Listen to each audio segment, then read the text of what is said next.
Hello, this is Jillian White with Remax Suburban, and today is day 23 of our children's book Advent Calendar.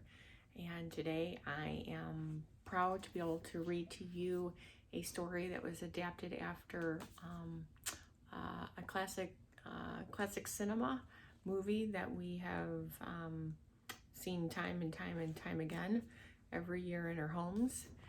It's A Wonderful Life. It's the illustrated version for children.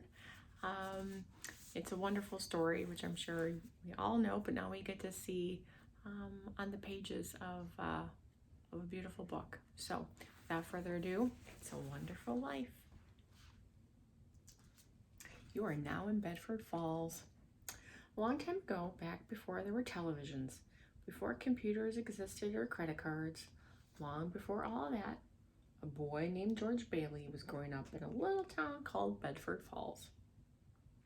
He lived in that little town, never knowing that an angel named Clarence was watching over him. There's Clarence. Clarence was really an angel second class. That meant he hadn't earned his wings yet.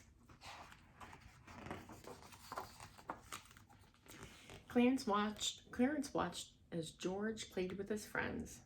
He saw the time George saved his younger brother, Harry, when he fell through the ice.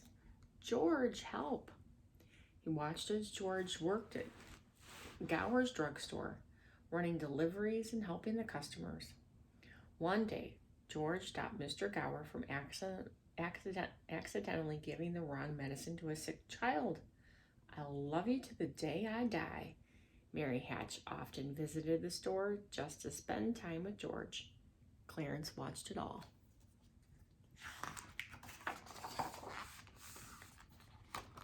When George got older, he worked for his father at the Bailey Brothers Building and Loan Office. George's father and his Uncle Billy helped people save their money so they could buy important things, like new homes. George didn't want to buy a new home in the little town of Bedford Falls. He dreamed of exploring the world and visiting exciting places he'd only read about in magazines. Years later, on the night before George planned to leave Bedford Falls to travel the world, he went to a party at his old high school. There he danced with Mary Hatch. The dance was in the school gym, which had been built over the old pool.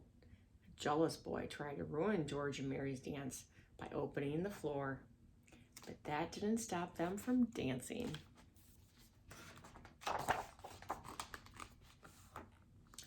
George walked Mary home that night, wearing dry clothes he'd found for them in the locker room. They made wishes by throwing rocks at the old abandoned Granville house, trying to break the windows. George told Mary about his dreams to see the world. Mary didn't tell George what she wished for, but he made his best guess. You want the moon? Just say the word, and I'll throw a lasso around it and pull it down.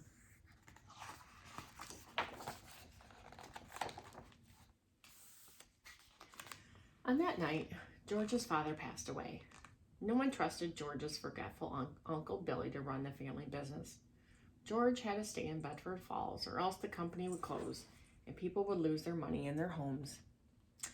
That was exactly what Mr. Potter wanted. He was the wealthiest man in town, and he dreamed of owning all of Bedford Falls. The building alone was one of the few businesses that could stop him from taking over the entire town. George stayed home to run the business. He gave the money he'd saved for his trip to his brother so that Harry could go to college and then run the business when he graduated. But when Harry came back home after college, he had a wife and a good job that took him away from the little town of Bedford Falls. George realized that no one was going to take over the business. He was never going to leave Bedford Falls to explore the great big world. Clarence saw that too. There's Clarence. George didn't entirely mind staying in Bedford Falls because he and Mary had fallen in love. They got engaged and planned their honeymoon. It wasn't the great big trip that George had always dreamed of, but as long as he was with Mary, it would be wonderful all the same. On the same day as George and Mary's wedding, Mr. Potter bought the town bank and tried to take over the building alone. George and Mary gave up all their savings to help George's customers. Now, they couldn't afford to leave Bedford Falls for their honeymoon, but the company would not go out of business either. Mr. Potter would not win. That night, Mary told George to come to the abandoned building they'd made their wishes on. She had bought it for them with the last of their money. They would have their honeymoon in that old house in Bedford Falls. Over the next few years, George and Mary turned that broken down old house into a home. They filled it with 4 wonderful children named Pete, Janie, Zuzu, and Tommy. And they helped more people in Bedford Falls. For instance, George made that Mr. Martini get enough money to buy his own new home so he didn't have to keep renting the expensive house that Mr. Potter owned. Welcome to Bailey Park. George helped even more people move into their new homes, and the little town of Bedford Falls began to grow. When a war broke out overseas, George stayed in Bedford Falls, protecting people from Mr. Potter's greed and working with Uncle Billy to make sure their business stayed open. George's brother, Harry, went off to fight in the war when he saved hundreds of soldiers. Everyone in town was proud of Harry. The president even gave him a special award. Uncle Billy was so excited he forgot to put the customer's money in the safe. He accidentally left it behind when he was bragging to Mr. Potter about Harry on Christmas Eve.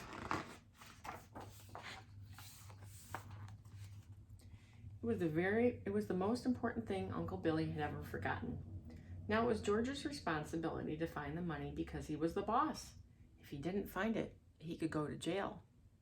George and Uncle Billy searched all over town, but they didn't find anything.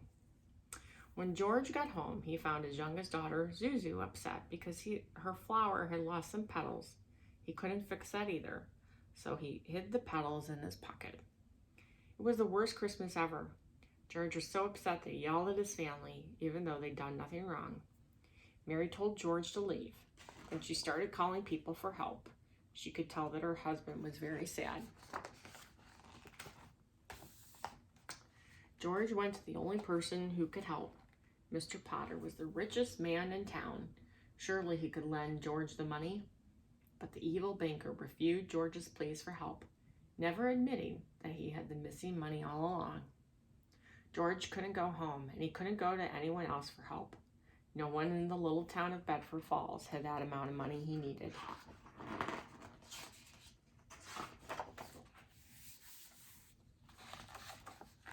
George felt like a complete failure. He blamed himself for not being able to save the business, and he thought that Bedford Falls would be a better place if he weren't around to make things worse. And George prayed, asking that he'd wished that he'd never been born. That's when he heard the shouts from a man who'd fallen into the river below. George did what he always did. He dove in to help. Help, help. George saved the man and learned that it was Clarence, the angel second class, who had been watching over him. Clarence tried to convince George that he wasn't a failure, that his life had actually been pretty good.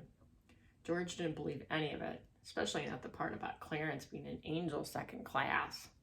To prove it, Clarence made George's wish come true.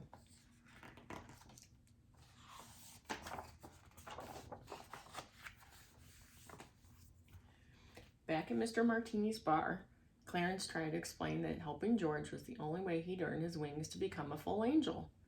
George wasn't paying attention. The place looked so different, and his friend Mr. Martini was gone. Even the bartender Nick was different. Every time you hear a bell ring, it means some angel just got his wings, said Clarence.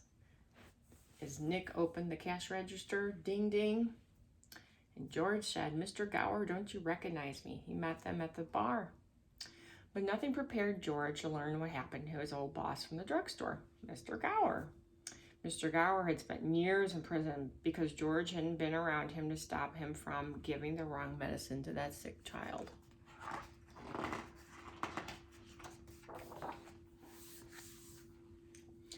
So many things were different. Was it possible that Clarence was telling the truth? Maybe George had never been born, but George still wasn't ready to believe it. not even when he discovered his daughter's flower petals were gone.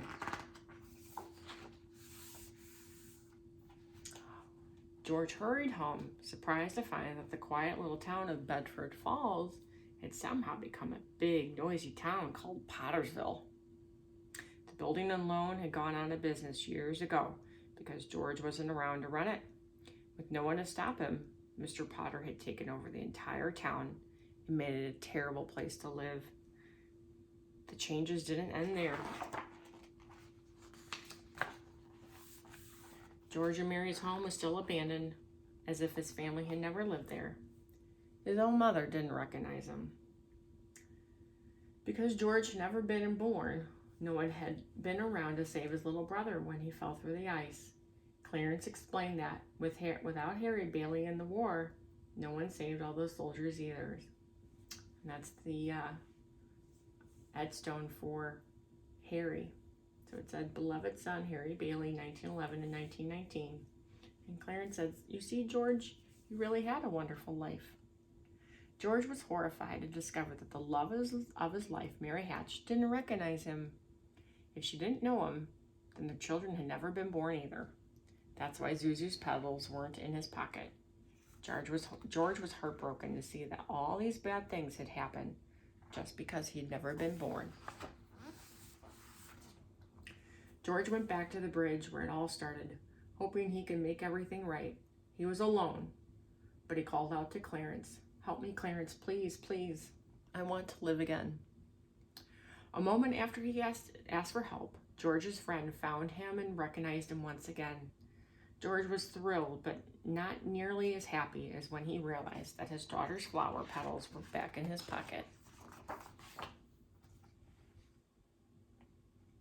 Everything was back to normal in Bedford Falls. Everyone in the street recognized George again. The Bailey brothers' building and loan was still in business. Only grumpy old Mr. Potter was upset by George's happiness. Merry Christmas, you old wonderful building and loan. George ran all the way home. He knew the police were waiting there for him, but he didn't care. His family would be there too, and that's all that mattered. He never expected what else would be waiting at home for him too.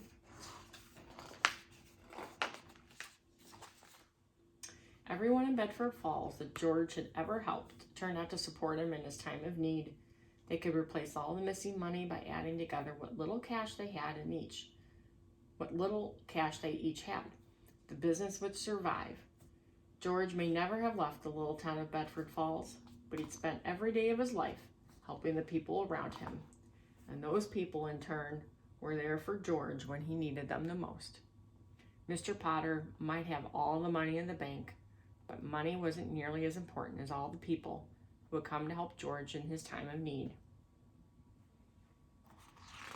And Harry came back and said to my biggest brother, George, the richest man in town. And on top of the money his friends had collected, George found a gift from Clarence. It seemed that George wasn't the only one whose dream had come true. And there was the book, and it said, remember, George, no man is a failure who has friends. Thanks for the wings, Clarence. That was a book of Tom Sawyer. And Zuzu said, teacher says every time a bell rings, an angel gets his wings. So Clarence became an angel. First class. The end. So this is a story that I personally love. It makes you really think about the lives that you impact and what, if you think about if you weren't here, how you wouldn't be able to help others and help our world. It really, for me personally, it gives me some pause and makes me proud that I'm here. I'm here to celebrate holidays with my family and my friends and my community, and I just adore this story. So with that, I want to share. A few years ago, we had gone to go see the Classic Cinema down in Classic Cinemas down in Downers Grove, Illinois. Got to see that on the big screen. And I got this little bell. I hang it on my Christmas tree because every time a bell rings, an angel gets his wings. So to the angel that just got his wings or her wings, we love you and we adore you. Thanks so much for joining us today. We'll see you back here tomorrow.